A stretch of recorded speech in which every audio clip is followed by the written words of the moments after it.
was some of that in the first half. But what disappointed me was that affected our competitiveness. I thought our body language was really bad in the first half, and there was some frustration, based on shots not going in. And it is a legitimate excuse to say, well, we've only been together for 2 days and all that stuff, but there's never an excuse for not competing and playing to a level where you're expected to compete. And I thought that's what happened in the first half, and I thought in the second half the guys were great. Competed, played with pace, played with energy, climbed back in the game. And in the end, we just didn't have enough. We were playing against a team that needed the win badly. They'd lost 3 in a row. We talked about that before the game, and they came out and took it to us right away. Marquese has had 2 really good games back to back. Do you think at all, him settling his contract stuff, getting on the full-time roster, do you think that settled him a little bit? Probably. You can ask him. I just think all in all, he's had a good season. We've seen the growth throughout. Even when we released him, a month ago, whatever it was, nobody wanted to do that, but it was all circumstantial based on our tax situation. And so we were all thrilled when we got him back, and I felt like he just continued his growth through the last few weeks, and then the good thing was to get him to a full-time contract, and now he's practicing with us, and so things have settled. So that's a factor for him, but I would ask him that.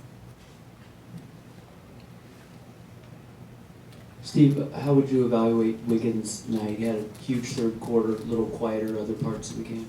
Yeah, I thought his play reflected ours. We got nothing going in the first half.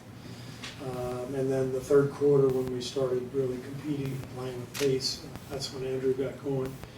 And, he's brand new here. He's had literally 1 practice and 1 shoot. And so he's just figuring out his surroundings. We're just figuring out lineups. So this is why I think it's a big deal that we got him now, rather than this summer or whenever. I mean, just to get 30 games under his belt going into next season will be huge for Andrew and for us, because we're seeing things on tape that he needs to work on, and then he's learning to play with our guys, and he'll have some thoughts for us, and we'll work together, and he'll make a lot of improvement over the next couple of months.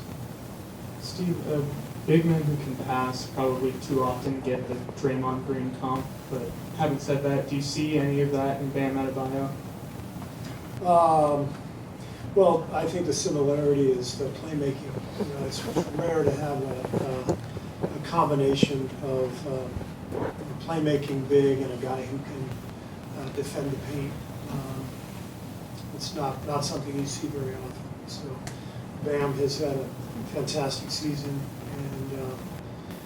and I think Miami is playing quite a bit like we've played over the last 5 years, and Bam is in the center of that offense like Draymond's been. So that's a good comparison. Steve, I know it's only been about 2 games with this group, but you get a sense that you're starting to get back to that sort of fast type of play that you prefer? I thought we showed that pace in the third quarter. I thought for much of the first half we did not. But that's what we want to eventually get to. It's going to take more time though.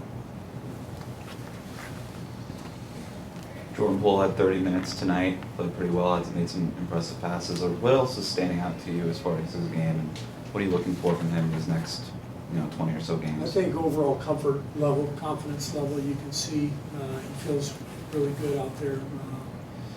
And that's great to see. He's a good playmaker. I thought even though he didn't shoot the ball great tonight, he had a good game.